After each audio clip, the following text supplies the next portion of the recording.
ఏపీలో ఇవాళ అర్ధరాత్రి నుంచి పెట్రోల్ బంకులు లారీల బంద్ జరగనుంది. All India motor transport Congress పిలుపుతో బంద్లో పాల్గొంటున్నామని అసోసియేషన్ సభ్యులు ఇప్పటికే ప్రకటించారు. వీరికి మద్దతుగా నేటి అర్ధరాత్రి నుంచి పెట్రోల్ బంకులు బంద్కు పిలుపునిచ్చాయి యాజమాన్యాలు. దీంతో పెట్రోల్ బంకుల ముందు వాహనదారులు క్యూ కట్టారు.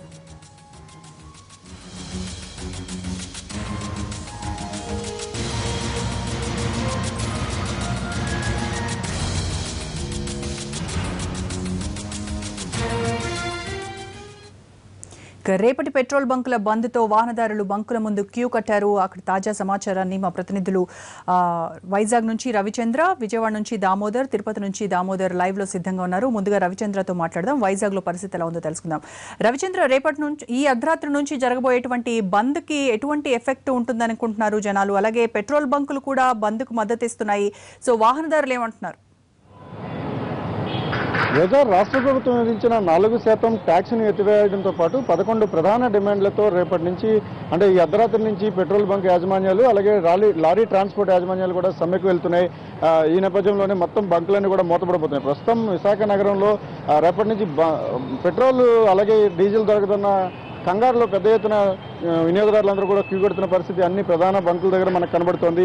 మరోవైపు నగరానికి దాదాపు 1,60,000 లీటర్ల ఇంధనం రోజు అవసరం అవుతుంది. అలాగే 3,000 ట్యాంకర్లు ఇక్కడి నుంచి నడుస్తున్నాయి. హెచ్పిసిఎల్ కానీ లేకపోతే హిందుస్థాన్ పెట్రోలియంకి సంబంధించిన అన్ని బంకులకు సంబంధించిన మొత్తం లారీలన్నీ కూడా దాదాపు 3,000 ట్యాంకర్లు నడవబోతున్నాయి. ఇవన్నీ కూడా ఈ అర్ధరాత్రి నుంచి ఆగిపోబోతున్నాయి. దీని ఎట్లాంటి ప్రభావం వినియోగదారుల మీద తెలుసుకునే ప్రయత్నం చేద్దాం. సార్ చెప్పండి, ఈ అర్ధరాత్రి నుంచి ప్రధానంగా పెట్రోల్ బంకులు మూతపడుతున్నాయి, అలాగే ట్రాన్స్పోర్టర్స్ కూడా ఆందోళన చేస్తూ ఉన్నారు. దీని మీకు ఎలాంటి ప్రభావం ఉండే అవకాశం? దీనివల్ల చాలా ప్రాపర్టీ లాస్ అవుతుంది సార్. ఎందుకంటే ట్రాన్స్పోర్ట్ ఎంత మెయిన్ అంటే ప్రతి జిల్లాలకి ప్రతి చిన్న చిన్న గ్రామాలకి ట్రాన్స్పోర్ట్ మెయిన్ సోర్స్ మాట. ఇలాంటి చర్చల వల్ల ఏదైనా ఫలితం చూసుకోవాలి, కానీ ఇలాంటి 4% ఆఫ్ హైక్ ఆఫ్ పెట్రోల్ ఇవన్నీ చేయడం వల్ల చాలా మటు రవాణా శాఖ చాలా మంది రద్దు అయిపోతాడు. ఎందుకంటే నేను ఒక కంపెనీకి ఒక జాబ్ చేస్తున్నాను, నేను ఇక్కడ రావాలని పర్యటన నాకు ఒక 100 రూపీస్ పెట్రోల్ అవుతుంది. నేను ఇలాంటి స్ట్రైక్ చేయడం 2 to 3 ప్రొలాంగ్ చేసుకున్నారు అనుకోండి, ఫర్ ఎగ్జాంపుల్ ప్రొలాంగ్ చేసుకున్నాను అనుకోండి, నేను చాలా ఇష్యూ అవుతుంది అన్నమాట. నాకు అంటే నాకు కంపెనీ నాకు నాకు చాలా ప్రాపర్టీ లాస్ అవుతాయి సార్. అంటే ఈ సమ్మె వల్ల ఎలాంటి ప్రభావం ఉండే అవకాశం ఉంది? సాధారణంగా అంటే ట్రాన్స్పోర్ట్ సమ్మె కూడా వస్తే అన్ని ధరలు పెరుగుతాయి, మళ్ళీ మనకి రావాల్సిన కూరగాయలు అవి కూడా నగరానికి వచ్చే అవకాశం ఉండదు. ఎలాంటి ఇబ్బంది? ఇప్పటికే చాలా ఇబ్బంది పడుతున్నాం సార్. మనందరం చూసాం, ఉల్లిపాయల కోసం లైన్లు కాసాం. 70 రూపాయలు ఎట్టి ఉల్లిపాయలు కొనడం మధ్యతరగతి పేద కుటుంబీకుల పరిస్థితి ఏంటి? ఉల్లిపాయ తినడం మానేసిన సంఘటనలు కూడా ఉన్నాయి మాకైతే కొన్ని మా ఏరియాలో. అంత ఇబ్బంది కలిగిస్తారు. రేపు నిత్యావసర సరుకులు కాయగూరల ధరలు ఆకాశాన్ని అంటున్నాం. ఏంటంటే ఈ రాష్ట్ర ప్రభుత్వం కానీ కేంద్ర ప్రభుత్వం కానీ పేద ప్రజలకు ఏదో మేలు చేస్తారని ఎంత ఆశపడి నరేంద్ర మోడీ గారికి ఓటేసిన కానీ ఇబ్బందులు ఎదురు చూస్తున్నాను. రోజు నిత్యావసర సరుకులు ఇవాళ పప్పులు కొనలేని పరిస్థితి. అలాంటిది ఇవాళ పెట్రోల్ కోసం వచ్చి లైన్ కాసి పెట్రోల్ కొట్టే అంటే రేపు ఎన్ని రోజులు జరుగుతుందో తెలియదు. వాళ్ళ కోరికలు కూడా సమంజసంగా ఉన్నాయి కాబట్టి పరిష్కరించాల్సిన బాధ్యత కేంద్ర రాష్ట్ర ప్రభుత్వంలో ఉంది.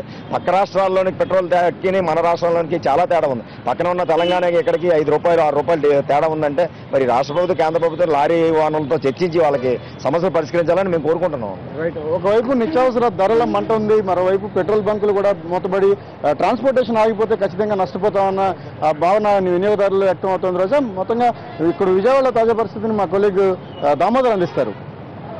దామోదర్.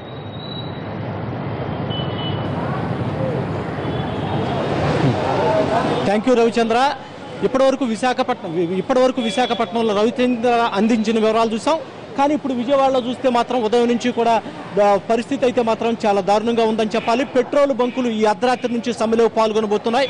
ఆంధ్రప్రదేశ్ రాష్ట్రంలోని దాదాపు 2,800 పెట్రోల్ బంకులు కూడా ఈ అర్ధరాత్రి నుంచి ఏదైతే all India lorry owners association ప్రకటించిందో బంద్, దానికి మద్దతు ప్రకటించింది. అయితే లారీ ఓనర్స్ అయితే మాత్రం ఆల్ ఇండియా స్థాయిలో దాదాపుగా 72 లక్షల లారీలు ఈ అర్ధరాత్రి నుంచి సమ్మెలోకి వెళ్తున్నాయి.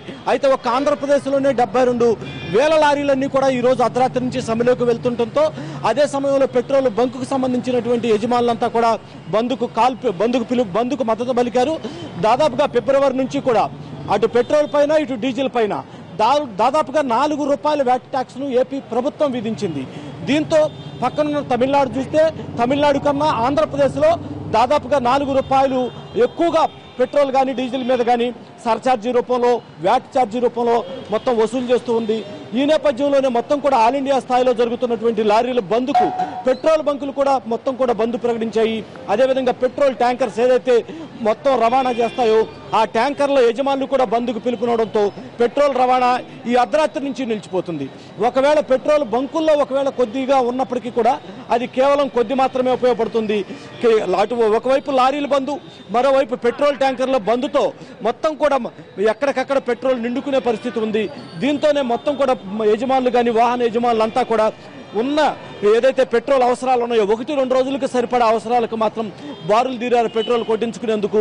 కానీ ఇదే పరిస్థితి కనుక ఉండే పరిస్థితి ఉంటే ఒకవేళ రేపు ఈ ప్రభావం కనపడకపోయి ఉండవచ్చు, కానీ ఎల్లుండి నుంచి ఆర్టీసీ మీద అదేవిధంగా మొత్తం అన్నిటి మీద కూడా ఈ ప్రభావం తీవ్రంగా పడే అవకాశం కనపడుతోంది.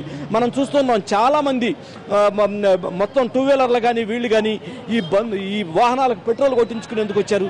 చెప్పండి, ఇదే పరిస్థితి ఉంటే ఏంటి? మరో 2 రోజులు కనుక కొనసాగితే ఎక్కడ కూడా ట్యాంకర్ల పనిచేయకపోతే మీ పరిస్థితి ఏంటి? చాలా ఇబ్బంది పడతామండి, బాగా ఇబ్బంది పడతాం. ఇప్పుడే చూడండి ఎలా ఉన్నారు జనాలు, అసలు పట్టించుకునే పరిస్థితి లేదు. బ్యాంకులు బళ్ళు అక్కడక్కడ ఆగిపోయి చాలా ఇబ్బంది పడతామండి. ఇదే పరిస్థితి కనుక 2 రోజులు కొనసాగితే. సార్ మీరు చెప్పండి, అసలు పరిస్థితి ఏంటి? ఇదే కనుక కంటిన్యూ అయ్యి బంకులు కనుక అటు లారీలు కానీ ఏమీ తిరగకపోతే సామాన్యుడు పరిస్థితి ఏంటి? సామాన్యుడు ఎక్కడికి వెళ్ళాడు కదండి. ఇప్పుడు ఎక్కడికి వెళ్ళాల్సి వచ్చినా బండి ఉండాల్సి వస్తుంది. ఎక్కడికి ఆఫీస్కి వెళ్ళాలన్నా, మార్కెట్కి వెళ్ళాలన్నా ఎక్కడికి.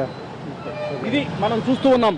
దాదాపుగా ఎక్కడ చూసినా కూడా అన్ని పెట్రోల్ బంకుల్లోనూ ఇదే కనబడుతోంది. 13 జిల్లాల్లోని 2800 పెట్రోల్ బంకులు కూడా ఈ అర్ధరాత్రి నుంచి మూతపడుతున్నాయి. అదే కనుక జరిగితే ఇప్పుడు ఉన్నటువంటి అవసరాలను చూస్తే కనుక దాదాపు ప్రతిరోజు వీళ్ళు ఇప్పుడు ఉపయోగించుకున్నటువంటి పెట్రోల్ని 1-2 రోజులకు సరిపడా వినియోగించుకోగలరు. ఒకవైపు లారీలు బంద్, మరోవైపు ట్యాంకర్ల బంద్, అదేవిధంగా పెట్రోల్ బంకులు బంద్ అయితే కనుక ఈ ప్రభావం మాత్రం ప్రజాజీవనం మీద తీవ్ర ప్రభావం చూపే అవకాశం అయితే చాలా స్పష్టంగా కనబడుతుంది. అయితే బంద్కు సంబంధించి అదేవిధంగా పెట్రోల్ బంకుల్లో పరిస్థితి గురించి వివరించడానికి తిరుపతిలో మా ప్రతినిధి దామోదర్ సిద్ధంగా ఉన్నారు. Over to Damodar. Okay, thank you Damodar. తిరుపతిలోని పరిస్థితి కూడా ఇదే విధంగా ఉంది. ఎక్కడ చూసినా ఉదయం ఎప్పుడైతే రేపటి నుంచి పెట్రోల్ బంకులు వాహనాలు బంద్ ప్రకటించడంతో ఎక్కడ చూసినా పెట్రోల్ బంకుల వద్ద భారీ ఎత్తున రద్దీ కొనసాగుతుంది. ప్రతి ఒక్క ద్విచక్ర వాహనదారులు అదేవిధంగా వాహనాలు ఉన్నవారు కూడా ప్రతి ఒక్కరు 100 ద్విచక్ర వాహనదారులు అయితే ఫుల్ ట్యాంక్ చేయించుకొని మరీ వెళ్తున్నారు. అదేవిధంగా బస్సులతో పాటు కార్లు వాహనదారులు ప్రతి ఒక్కరు పెట్రోల్ బంకుల వద్దకు పెద్ద ఎత్తున చేరుకొని తమ వాహనాలకు ఇంధనం ఫుల్ చేయించుకుంటున్నారు. ముఖ్యంగా చిత్తూరు జిల్లాలో సుమారు 273 పెట్రోల్ బంకులు ఉన్నాయి. సరిహద్దులో అయితే కర్ణాటక, తమిళనాడు సరిహద్దులో ప్రాంతంలో ఉన్న పెట్రోల్ బంక్ యజమానులు వ్యాట్ పెంపు వల్ల భారీగా నష్టపోతున్నామని వీరు ఆందోళన వ్యక్తం చేస్తున్నారు. ఇక్కడ మనకు జిల్లా పెట్రోల్ బంకుల అసోసియేషన్ అధ్యక్షుడు పొన్నుస్వామి ఉన్నాడు. ఆయన అడిగి తెలుసుకుందాం. మీరు చెప్పండి, మీరు ఈ బంద్కు పిలుపునిచ్చారు, కానీ సామాన్య ప్రజలు పూర్తిగా ఇబ్బంది పడే పరిస్థితి కూడా కనిపిస్తుంది కదా. నమస్తే అండి. సామాన్య ప్రజలు కూడా ఇబ్బంది కలుగుతుంది. కానీ ఇప్పుడు మేము వ్యాట్ మా ముఖ్య సమస్య ఏమరా అంటే వ్యాట్ 4 రూపాయలు పెంచారు ఫిబ్రవరి నెలలో. దాన్ని తగ్గించండి అని మేము మా అసోసియేషన్ విన్నవించుకునేది గవర్నమెంట్కి ఎన్నోసార్లు, కానీ తగ్గించలేదు. మిగతా పక్క రాష్ట్రాలతో కంపేర్ చేస్తే మనది డీజిల్కు 5 రూపాయలు, పెట్రోల్కు 6 రూపాయలు ఎక్కువగా ఉంది. బార్డర్ టౌన్లో ఉండే వాళ్ళంతా తమిళనాడులో పోయి పట్టుకొని డీజిల్ పట్టుకుంటారు. దానివల్ల మనకు సేల్స్ తగ్గింది, గవర్నమెంట్కి వచ్చే రెవెన్యూ కూడా తగ్గుతుంది. అది మేము గవర్నమెంట్ దృష్టికి తెచ్చాము. కానీ ఇంతవరకు స్పందన లేదు. కాబట్టి వేరే విధి లేకుండా మేము ఈ విధంగా స్టేట్ వైడ్ బంద్కి వెళ్ళవలసిన పరిస్థితి ఏర్పడిందండి. మాకు దయచేసి గవర్నమెంట్ కొంచెం రేటు తగ్గిస్తే. మీరు చెప్పండి, ఈ జిల్లాలో ఏ సరిహద్దు ప్రాంతాల్లో ఉన్న పెట్రోల్ బంకుల యజమానులు నష్టపోతుంది? ఇప్పుడు మన తమిళనాడు సరిహద్దు నగిరి కానీ, గుడిపాల కానీ, ఇక్కడ పల్లిపట్టు ఏరియాలో ఆ బార్డర్లో ఉండే పెట్రోల్ బంకులన్నీ నష్టపోతున్నాయండి.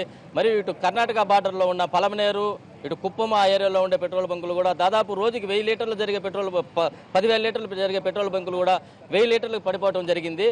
దీనివల్ల అసలుకి పెట్రోల్ బంకుల్లో పనిచేసే బాయ్స్ కూడా వాళ్ళు నిరుద్యోగులు అవుతున్నారు. ఎందుకంటే 10 మంది పనిచేసే వాళ్ళు వర్క్ లేకపోతే ఇద్దరే ఉంటున్నారు, మిగతా వాళ్ళని తీసేస్తున్నారు, వాళ్ళు కూడా బేర్ చేయలేక. ఇలా మన జిల్లానే కాదు, మన ఒరిస్సా బార్డర్ అటు సైడ్ ఈస్ట్ వెస్ట్ దగ్గర కూడా ఒరిస్సా బార్డర్లో కూడా నష్టపోతున్నాయండి. మొత్తం మీద ఇక్కడ మనం పరిస్థితి గమనిస్తే ముఖ్యంగా చిత్తూరు జిల్లాకు 3 ప్రాంతాల సరిహద్దులు ఉండడం వల్ల పెట్రోల్ బంకు యజమానులు తీవ్రంగా నష్టపోతున్నారని చెప్తున్నారు. దీంతోపాటు ఇప్పుడు చూస్తే పరిస్థితి రేపు ఇది సెలవు దినాల్లో అయితే చిత్తూరు, తిరుపతిలో అయితే పరిస్థితి మరీ ఇబ్బందికరంగా మారే పరిస్థితి ఏర్పడుతుంది. సుదూర ప్రాంతాల నుంచి వచ్చే భక్తులను విమానాశ్రయం నుంచి కానీ, అదేవిధంగా రైల్వే స్టేషన్, ఇతర ప్రాంతాల నుంచి తిరుమలకు తీసుకెళ్లే అవకాశం కూడా ప్రైవేటు వాహనాలకు ఉండదని వీరు అంటున్నారు. ఈ నేపథ్యంలో వెంటనే ప్రభుత్వం జోక్యం చేసుకుని పెట్రోలియం సమస్యను వెంటనే, పెట్రోల్ డీలర్ల సమస్యను వెంటనే తీర్చి బంద్ను ఉపసంహరింపజేయాలని ఇక్కడ స్థానికులు కోరుకుంటున్నారు. Over to studio. Thank you Damodar. మనం ప్రస్తుతం కర్నూలు లో హైవే NH44 పైన ఉన్నాం. మన వద్ద పెద్ద ఎత్తున లారీ ఓనర్స్ డ్రైవర్లు ఉన్నారు. లారీ ఓనర్లు ఏ విధంగా ఇబ్బంది పడుతున్నారు, డీజిల్ పైన వ్యాట్ విధిస్తున్న కారణంగా లారీ డ్రైవర్లు ఓనర్లు ఏ విధంగా నష్టపోతున్నారు అనే విషయాలపై మనతో మాట్లాడడానికి ఓనర్స్ అసోసియేషన్ ప్రెసిడెంట్ ఉన్నారు. అలాగే ఇవాళ అర్ధరాత్రి నుంచి కర్నూలు జిల్లాలో దాదాపు 10,000 లారీలు అక్కడే నిలిచిపోతున్నాయి. చెప్పండి, రేపటి మీ సమ్మెకు కారణం ఏంటి? డీజిల్ పైన వ్యాట్ని వెంటనే తొలగించాలా. ఏ స్టేట్లో లేని డీజిల్ మా స్టేట్లో 4 రూపాయలు ఒక లీటర్ పైన 4 రూపాయల పైన ఒక లీటర్ పైన వ్యాట్ విధించినారు. దాన్ని వెంటనే తక్షణం రద్దు చేయాలని కోరుతున్నాం. అదేవిధంగా ఆల్ టోల్ గేట్లు సంవత్సరానికి వచ్చేసి ఆల్ ఇండియా పర్మిట్ 16,500 రూపాయలు ఎలా చొప్పున కడుతున్నాము. అదేవిధంగా ఈ టోల్ గేట్ కూడా ఒక్క లారీ ఓనర్ పైన 1,50,000 రూపాయలు సంవత్సరానికి గుదిదోబండ పడుతుంది నెత్తిన బరువు. దీన్ని వెంటనే రద్దు చేయాలని కోరుతున్నాము. ఆల్ ఇండియా పర్మిట్ టైం మాకు ఎగ్జామినేషన్ ఇచ్చి 15,000 పెడతారా 16,000 పెడతారా దీన్ని డిసైడ్ చేయాలని చెప్పేసి కేంద్ర ప్రభుత్వాన్ని కూడా మేము కోరుతున్నాము. అదేవిధంగా హైవే రోడ్ల పోలీసు వాళ్ళు లారీలని ఓవర్లోడ్ ఉండి చాలా ఇబ్బందులు పాలు చేస్తున్నారు. అదేవిధంగా మహారాష్ట్రకు పోతే పీసీలు అని చెప్పేసి దౌర్జన్యంగా లారీ డ్రైవర్ల పైన కట్టెలతో కర్రలతో దాడి చేసి దౌర్జన్యంగా డబ్బులు వసూలు చేస్తున్నారు. దీన్ని వెంటనే రద్దు చేయాలని కోరుతున్నాము. అదేవిధంగా sale tax check post RTO border అని చెప్పేసి ఏదో ఒకటి 2 టన్నులు 3 టన్నులు 4 క్వింటాలు 3 క్వింటాలు ఉంటే కూడా ఓవర్లోడ్ కేసు రాయడము, పాస్ బ్లాక్ లిస్ట్లో పెట్టేయడము. మీది బార్డర్ లేదు అయ్యా, పాస్ బ్లాక్ లిస్ట్లో ఉంది, 3,000 ఇస్తారా 4,000 ఇస్తారా 5,000 ఇస్తారా అని చెప్పేసి డిమాండ్. చెప్పండి, మీరు లారీ డ్రైవర్గా మీకు ఎలాంటి ఇబ్బందులు ఎదురవుతున్నాయి, ఎలా వేధిస్తున్నారు? అయ్యా, మేము ఈరోజు గవర్నమెంట్ సరుకు ఎత్తుకొని పోతేనే గవర్నమెంట్ ఆర్టీఓనే ఒక టన్నుకి కేసు రాసినాడు. కేసు రాశాడు 3,600 ఒక టన్నుకి వచ్చేసి. అదేవిధంగా ఒక తోన మేము 400 టన్ను 200 కిలోమీటర్ల నుంచి మేము మోసుకొని వస్తే ఒక యూనియన్ అని చెప్పి అమాలీసు కూడా మా దగ్గర 45 రూపాయలు టన్ను లెక్క వసూలు చేసి 2 టన్నుల డబ్బులు వాళ్ళకి ఇస్తే మాకు డీజిల్కిను డ్రైవర్కి ఏమి ఇవ్వాలా, క్లీనర్కి ఏమి ఇవ్వాలా, బండి ఏ విధంగా బతకాలా అనే సమస్యల్లో కొట్టుమిట్టాడుతున్నాము. మీరు చెప్పండి సార్. మహారాష్ట్ర నుండి పోలీసు వాళ్ళది చాలా అరాజకం ఎక్కువైపోయింది సార్. అది మన సేల్ ట్యాక్స్ చెక్ పోస్ట్ వాళ్ళు అక్కడ మన వాంగిడి దగ్గర పాస్ రాపించుకున్న తర్వాత మళ్ళీ మన కర్నూలుకి వచ్చిన తర్వాత పంచలింగాల మొత్తం మీద రేపు ఇవాళ అర్ధరాత్రి నుంచి జరగబోయే లారీల సమ్మెను విజయవంతం చేయడానికి జిల్లాలో దాదాపు 10,000 లారీలు ఎక్కడివక్కడే నిలిచిపోనున్నాయి. వేధింపులు ఆపాలి, లారీ యజమానులు బతికే విధంగా డీజిల్ పై వ్యాట్ తగ్గించాలి, వేధింపులు ఆపాలని వారు డిమాండ్ చేస్తున్నారు. Over to studio. Right Chandrasekhar, ఇవి బులెటిన్.